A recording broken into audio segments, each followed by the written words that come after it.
Hi, my name is Eminence and welcome back to my channel. Before we start, please like and subscribe to help me grow. Thank you. Now let's start with the video. We've all been there. You're at the gym working out.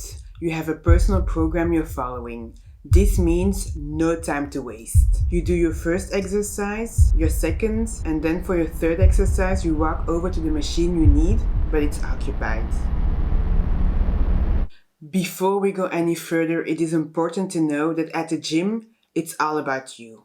We don't care about other people's workouts. You are on a tight schedule, so you do whatever you need to do to keep that schedule going. So back to the story.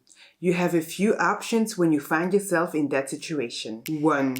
You wait till the person is finished, but make sure you stare at them so that they get uncomfortable and start moving faster. 2. You go to the next exercise. The problem with number 2 is that when you are following a schedule, you can't just go to the next exercise. Your program says exercises 1, 2, 3, 4, 5, not 1, 2, 4, 3, 5. That is psycho behavior. 3. This is the one I use the most. Just start crying about it. I know what you are thinking. Why didn't I think of that before? The power of crying. We live in this ultra woke day and age where you can cry about anything, and it doesn't matter who you are. If they call you out on it and you're a woman, just call them sexist. If they call you out on it and you're a minority, just call them racist. If they call you out on it and you're a man, just call your rich dad. See, everybody can use the power of crying. Crying doesn't discriminate. Crying doesn't see color or gender anymore. Next time you're at the gym, walk over to the person occupying the station and just start crying. Crying makes people uncomfortable, so they will give in to your needs. As you may know, I'm a trained psychologist who got her education watching the Dr. Phil show. So I know that that kind of behavior is very manipulative. But I also know that other people are not aware of that.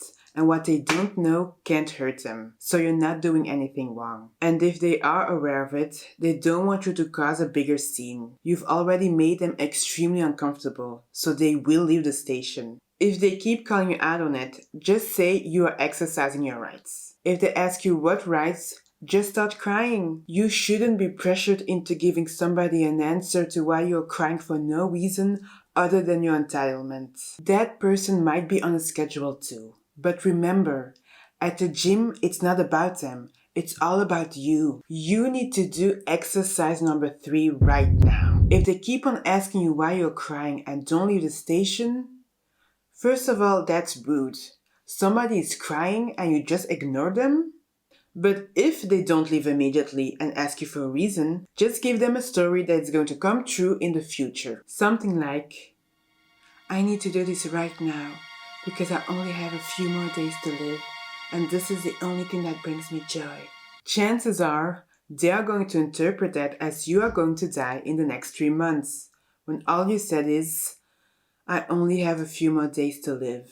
I might die in a car crash tomorrow. I might live to become 100 years old. All I know is that every day I'm alive, I'm one day closer to death. The way other people interpret what I'm saying is not my fault or problem. I'm on a tight schedule.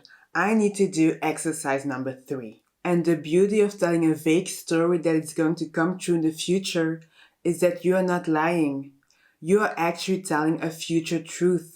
A truth that they are not aware of. What's even greater is that you can use the power of crying in other places than the gym. For example, at the office. Your boss wants you to stay late for a project he missed a deadline for?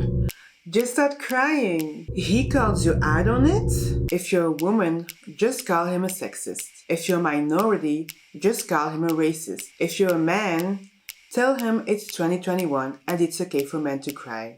If he doesn't believe that, tell him that makes him a sexist. Now, the power of crying only works on men. If you try to use it on women, they will see right through it, because we invented it. More specifically, Eve invented it. How do you think she got Adam to eat the apple? She started crying, and Adam, being so naive, took the bait. Ah, that's such a good story. I might make a video on Adam and Eve. Apparently, after he ate the apple, Adam went to the doctors and found out he was allergic to apples. And Eve, being made out of his rib, knew all along. And she actually gave Adam the apple because she wanted to kill him. The real story about Adam and Eve is much more intricate than the Bible wants us to believe. It's a story about love, passion, betrayal, and the man who is allergic to apples. If you want me to tell you about that story, like and subscribe and leave a comment down below. The true Adam and Eve story is one juicy murder mystery. Is it still raining?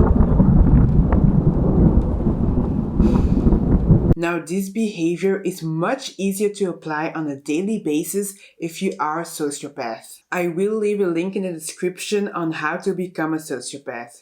I might make a video on it, so don't forget to like and subscribe so you don't miss it. In the meantime, I can leave you with the sociopath starting pack. Owning a cat, being an NBC, and not driving on the good side of the road, which is the middle. You have way more space when you're driving in the middle of the road. And if you do have some traffic in the opposite direction, just cry about it. They will get out of your way. Because just like in the gym, it's all about you. When you are on the road, don't worry about the others. Make sure you do you at any cost.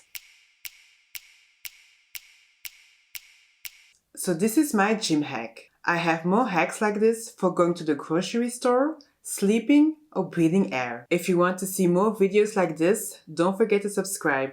Thank you.